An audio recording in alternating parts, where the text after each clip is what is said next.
బచ్చల్ కూరే కదా పెరట్లో పెరుగుతుందిలే అని కేర్లెస్ చేయకండి. ఎందుకంటే ఇందులో విటమిన్ ఏ కంటి చూపుకి మెరుగుపరచడానికి చాలా సహాయపడుతుంది. మరియు ఐరన్ డెఫిషియన్సీ ఉన్న వాళ్ళకి ఈ ఆకుకూర తింటే చాలా హెల్ప్ఫుల్ అవుతుంది. దీన్ని మలబార్ స్పైనాచ్ అని కూడా అంటారు. బచ్చల్ కూరనే కాకుండా మలబార్ స్పైనాచ్ అని అంటారు అన్నమాట దీన్ని. దీంట్లో ఉన్న యాంటీ ఆక్సిడెంట్స్ క్యాన్సర్ రిస్క్ని మన బాడీలో తగ్గిస్తుంది. ఇది రిచ్ ఇన్ ఫైబర్ కూడా. ఈ ఆకుకూరలో ఫైబర్ కంటెంట్ చాలా ఎక్కువగా ఉంటుంది. ఫైబర్ ఎక్కువగా ఉండటం మూలన కాన్స్టిపేషన్ అనేది మన డైజెషన్కి తగ్గిస్తుంది. అంటే డైజెషన్ ప్రాబ్లమ్స్ ఉన్న వాళ్ళకి కాన్స్టిపేషన్ అనేది తగ్గిస్తుంది బచ్చల్ కూర ఫైబర్ ఎక్కువ ఉండటం వల్ల. ఇది హార్ట్ మజిల్స్ని చాలా స్ట్రెంగ్తన్ చేసి హార్ట్ డిజీజెస్ వచ్చే మూలాలని కంట్రోల్ చేస్తుంది అనమాట. చిన్నపిల్లలు బాగా ఫాస్ట్ ఫుడ్స్కి అలవాటు పడిపోయి ఇలాంటి ఫుడ్ తినకుండా చిన్న వయసులోనే కంటి చూపు అంటే కంటద్దాలు వేసేసుకోవడం జరుగుతుంది.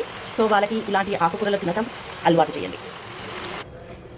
ఇందులో ఉండే గ్లూటెన్, జియాజాంతిన్ అనే యాంటీ ఆక్సిడెంట్స్ మన శరీరంలో సెల్ డ్యామేజ్ నుంచి కాపాడుతుంది. మరి ఇన్ని విలువలు ఉన్న బచ్చల కూరని నేనైతే తినదలుచుకున్నాను. తినటం స్టార్ట్ చేస్తున్నా. చూడండి ఎంత బాగా అనిపిస్తుంది చూస్తుంటేనే, దాని కలర్, దాని టెక్స్చర్. మరి మీరు తినాలనుకుంటున్నారా? కామెంట్ చేయండి.